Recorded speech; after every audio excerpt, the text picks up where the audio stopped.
మోహనుడ మహాగణుడ సకల ఆశీర్వాదములకు కారణభూతులైన మా పిల్లలు అయ్యా ఎందుకు పనికిరాని వాడిని ప్రభావ యోగ్యత కానీ అర్హత కానీ లేనటువంటి వాడిని అయ్యా ఈ సన్నిధానంలో కూర్చున్న వారిని బట్టి అయ్యా ఇక్కడున్న వారందరికంటే నాయన ఏమాత్రం కూడా నాయన అధికుడనైతే నేను కాదు ప్రభావ అయ్యా అల్పుడను ప్రభావ అయ్యా ఏమాత్రం కూడా ఎన్నిక లేనటువంటి వాడిని ప్రభావ మరి నాయన మీరు సిలువలో పలికినటువంటి అయ్యా 7 మాటల్లో మొదటి మాటను పలకడానికి అయ్యా మాటలు వివరించడానికి అయ్యా నీ సన్నిధానంలో నిలబడుచుండగా ఈ పరిశుద్ధాత్మ శక్తితో బలపరచండి అయ్యా వింటున్న ప్రతి వారికి మేలు కలిగినట్లుగా అయ్యా నిలబడుతుంది నేనే కావచ్చు కానీ అయ్యా మరి మాట్లాడుతున్నదైతే నీవు అయ్యా మీరు మాట్లాడితే మాకు మేలు ప్రభావ మాకునైనా అర్థమగు రీతిగా మరి ఉదయకాల సమయం మీరు మాట్లాడమని కొద్ది నిమిషాలు మీరు సహాయం దయచేయమని యేసుక్రీస్తు పరిశుద్ధ నామంలో అడిగి వేడుకొని పొందుకొని నామ పరమ తండ్రి ఆమేన్.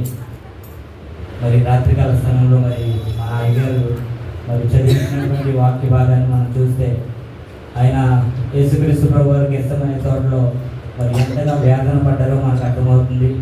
ఆయన యొక్క చెమట రక్తముగా మారేంతగా మరి ఆయన ఎంతగానో కన్నీరు కార్చి ఆయన తన ప్రాణాన్ని అప్పగించిపోతున్నందుకు ఆయన ఎంతగా వేదన పడుతూ అక్కడ ప్రార్థన చేసినప్పుడు మరి ఆ అర్ధరాత్రి సమయంలో వారిని బంధించడానికి పరిసయ్యులు పెద్దలు ఇంకా అనేక మంది సైనికులతో పాటు వచ్చి ఆయన బంధించి అర్ధరాత్రి కాడ తీసుకెళ్ళి ఆ యొక్క న్యాయాధిపతి యొక్క గృహానికి తీసుకెళ్ళి ఆయన్ని రాత్రికాల సమయంలో ఎంతగానో కొరడాలతో కొట్టి పిడుగుద్దులు గుద్ది అనేకమైనటువంటి చిత్రహింసలు పెట్టినప్పటికీ ఆయన ఏమాత్రం కూడా నోరు తెరవలేదంటండి. మరి మనమైతే ఏమైనా కొంచెం చిన్న దెబ్బ తగిలితేనే ఎంతగానో అల్లాడిపోతుంటాం.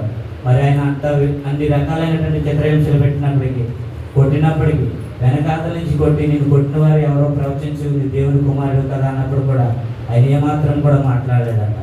మరి తీసుకొచ్చి పొద్దు పిలాతు దగ్గరికి తీసుకొచ్చి ఆయన అప్పచెప్పి ఇతని సిలువ వేయమని అడిగినప్పుడు పిలాతు గారు ఒకటే చెప్పాడు, ఇతను ఈ మనిషిని అందు ఏ దోషం కూడా నాకు కనపడట్లేదు, మరణ శిక్ష వేసినంతగా ఏం చేశాడు పాపం అని చెప్పి ఆయన అడుగుతున్నాడు అన్న.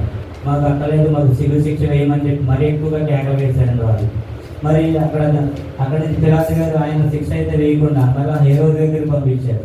అక్కడి నుంచి ఇక్కడి నుంచి అక్కడికి ఆయన తిప్పుతూ మరి మొత్తానికి ఆయనకి సిలువ శిక్ష వేయమని శాస్త్రులు ఈ అధికారులు ఈ యొక్క మత బోధకులు అందరూ కూడా బిగ్గరగా కేకలు వేస్తున్నప్పుడు ఆయనకి ఇంకా తప్పని పరిస్థితుల్లో సిలువ శిక్ష వేయడం జరిగింది.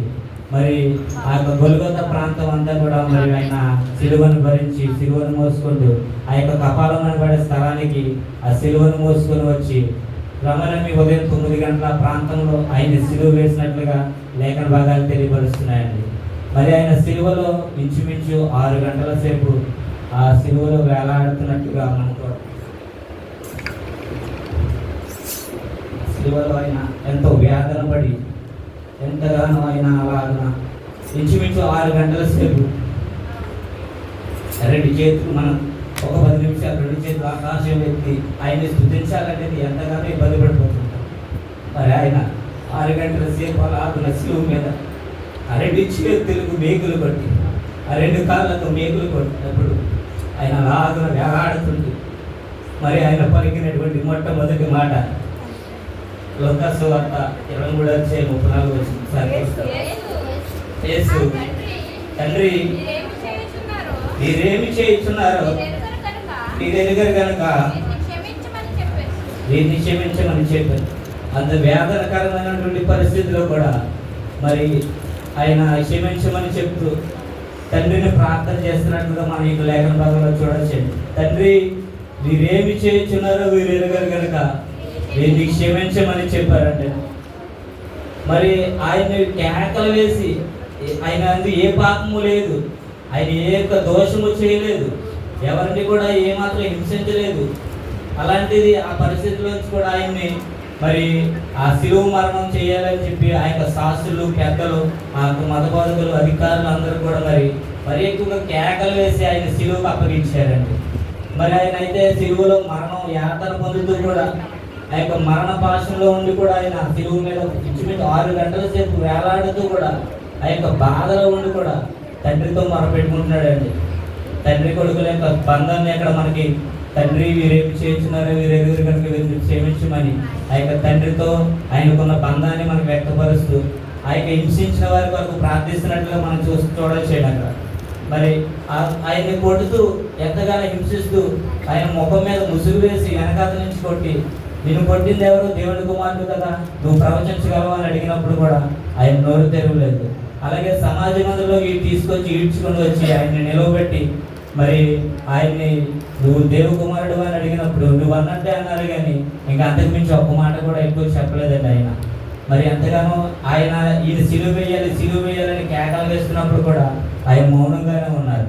మరి ఆయన మౌనంగానే ఉండి వీరందరినీ క్షమించమని ప్రార్థన చేస్తున్నారండి.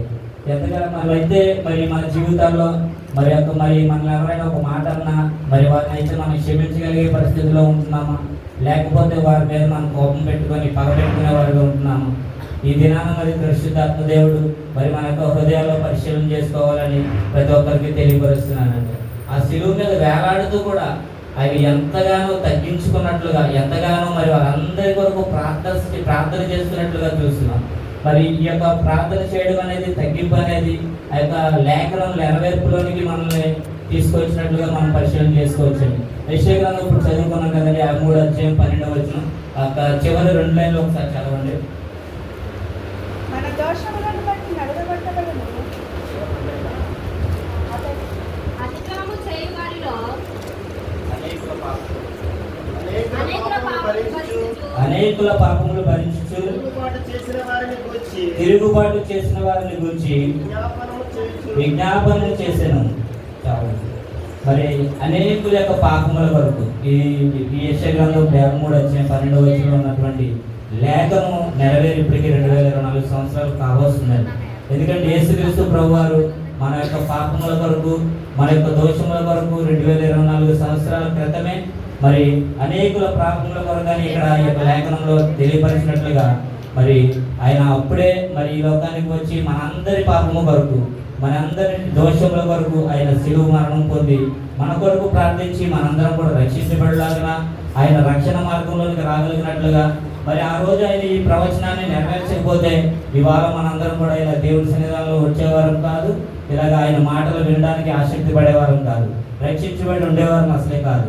మరి దేవుడు ఆయన మరి ఎంతగానో తగ్గించుకున్నాడు కనుక ఆ శిలువలో యాతన పడుతూ ఆయన హింసించి బాధ పెట్టిన వారిని కూడా ఏమాత్రం కూడా దూషించకుండా, ఎక్కడ కూడా ఎవరిని ఏమాత్రం అనుకోండి, ఏ మాట కూడా ఒక్క మాట కూడా తోలనాడకుండా ప్రతి ఒక్కరిని క్షమించి వారందరినీ క్షమించమని తండ్రితో మొరపెట్టుకుంటూ ప్రార్థన చేస్తూ, మరి అదే ఆయనకు ఒకవేళ సిలువకు మేకులు కొట్టకుండా ఉంటే కనుక, మరి ఆయన అలా సిలువలో లేకుండా ఉంటే కనుక ఎవరైనా బాధగా ఉంది స్వస్థపరచాలంటే వెంటనే వారి దగ్గరికి వెళ్ళి స్వస్థపరచగలిగిన దేవుడు, వెంటనే వారి దగ్గరికి పరిగెత్తుకుంటూ వెళ్ళి వారిని స్వస్థపరచగలిగిన దేవుడు మన దేవుడు. దేవునికి స్తోత్రం. మరి ఆయన అయితే ఎంతగానో తగ్గించుకున్నారు, మనందరినీ క్షమించారు, మనందరి పాపాల కొరకు ప్రార్థించారు. మరి ప్రార్థించబట్టి మనం ఇవాళ ఎలాగో ఆయన సన్నిధానంలో ఉండగలిగాము. మరి మనం కూడా ఈ దినాన మరి ఒక తీర్మానం చేసుకోవాలి. మరి మనకైతే ఎవరి మీదైనా ఎటువంటి పాపము కానీ, కోపము కానీ, ద్వేషము కానీ ఉంటే వారిని మరి క్షమించగలిగిన హృదయాలు కలిగి ఈ సన్నిధానం నుంచి మనం తిరిగి ఇంటికి వెళ్దామని ప్రతి ఒక్కరికి హృదయపూర్వకంగా తెలియపరుస్తున్నాను. ఈ కొద్ది మాటలు దేవుడు దీవించును గాక.